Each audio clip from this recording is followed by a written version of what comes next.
Ìyàwó gómìnà àkọ́kọ́ nípínlẹ̀ Ògùn jáde láyé.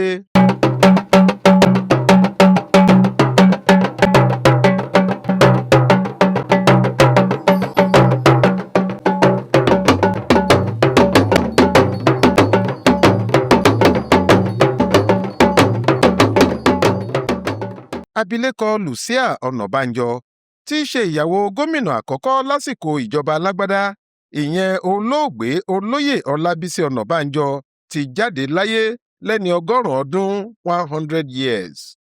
Olúwabùkọ́lá Onabanjo tó jẹ́ ọmọ bíbí olóògbé náà ló kéde ikú màmá rẹ̀ lọ́jọ́ ìṣẹ́gun túsídẹ̀ẹ́ ọjọ́ 13 oṣù kínní ọdún 2026 nínú àtẹ̀jáde kan tó fi léde fáwọn oníròyìn.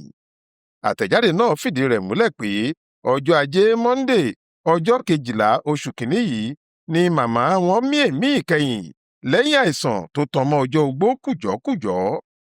Àtẹ̀jáde náà kà báyìí pé pẹ̀lú ẹ̀dùn ọkàn àmọ́ tí a tún ń dúpẹ́ lọ́wọ́ Ọlọ́run, àwa mọ̀lẹ́bí olóyè Victor Olabisi Onabanjo gómìnà ìpínlẹ̀ Ògùn tẹ́lẹ̀ rí fi àsìkò yìí kéde ìpapòdà màmá wa olùfẹ́, màmá àgbà àti ìyá ńlá wa olóyè abilékọ Lucia Ọ̀nàbọ̀wálé Onabanjo tó relé ogbó lọ́jọ́ ajé Monday ọjọ́ 12 oṣù kínní yìí.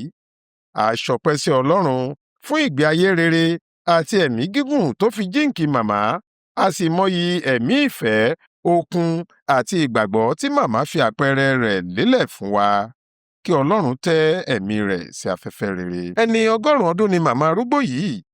Ọdún 1925 ni wọ́n bí i. Ọkọ rẹ̀ Olabisi Onabanjo ni gómìnà àkọ́kọ́ lásìkò òṣèlú àwa-ara-wa nípìnlẹ̀ Ògùn láàrin ọdún 1979 sí ọdún 1983, èyí tó ṣàkóso lábẹ́ ẹgbẹ́ òṣèlú Awólọ́wọ̀ ìyẹn Unity Party of Nigeria UPN. Faith Adébọ́lá ló ń jábọ̀ ìròyìn fún ìwé ìròyìn ìta fàájì lórí ẹ̀rọ ayélujára.